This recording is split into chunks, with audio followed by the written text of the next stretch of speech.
Hi hello friends, welcome back to our channel. இன்றைக்கி சேனலில் என்ன பார்க்க போகிறோன்னா, நம்ம டெரஸ் கார்டனில் வந்த செடிங்களை கட்டிங் தாங்க. எல்லாமே காஞ்சிது பாருங்கள், திராட்சை செடி போயிடுச்சு.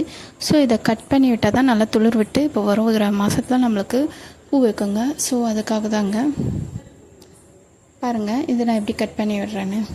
ஸோ எல்லா செடியுமே பூ வச்சு காய் வைக்கும் போது அது முடிகிற ஸ்டேஜில், பூக்களோ காய்களோ முடிகிற ஸ்டேஜில் நம்ம இதுமாரி கட் பண்ணி விடணுங்க. அப்போ தான் நம்மளுக்கு அகைன் துளிர் நல்லா வச்சு திருப்பியும் நிறைய கிளைகள் வந்து அந்த கிளைகளில் மொட்டு வைக்கங்க. ஸோ அது மூலிமா நம்ம நிறைய அறுவடை பண்ணலாங்க. நான் எப்படி நல்லா பண்ணன்றதை பாருங்கள்.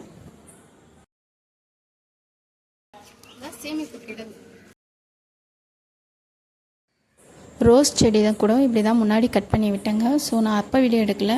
கட் பண்ணி முடித்த பிறகு பாருங்கள் எவ்வளோ துளிர் நியூவாக சூப்பராக வந்திருக்கு.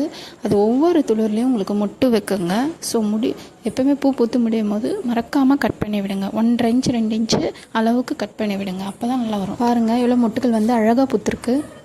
உங்களுக்கு பிடிச்சிருந்தால் லைக் பண்ணுங்கள், ஷேர் பண்ணுங்கள்.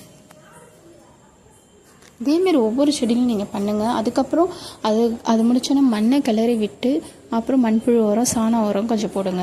15 நாளைக்கு ஒன்று போட்டிங்கன்னா நல்லா வரும். நித்தியமல்லியும் அப்படி தாங்க நான் கட் பண்ணி விட்டேன். ஏன்னா பூக்கள் கம்மியாச்சு, ரொம்ப இதுவாகிடுச்சு. ஸோ எல்லாத்துலேயும் கட் பண்ணணும். இதை பாருங்கள் புது துளிர் வந்திருக்கு. ஸோ எல்லாமே சூப்பராக வந்து இப்போ அகைன் மொட்டு வைக்க ஆரம்பித்து எனக்கு 3/4 முழம் 1/2 முழத்துக்கு மேலே பூ வருது. ரொம்ப ஹாப்பிங்க. நீங்களும் இதுமாரி ட்ரை பண்ணி எப்படி வந்ததுன்னு தான் கமெண்ட்ஸில் சொல்லுங்கள்.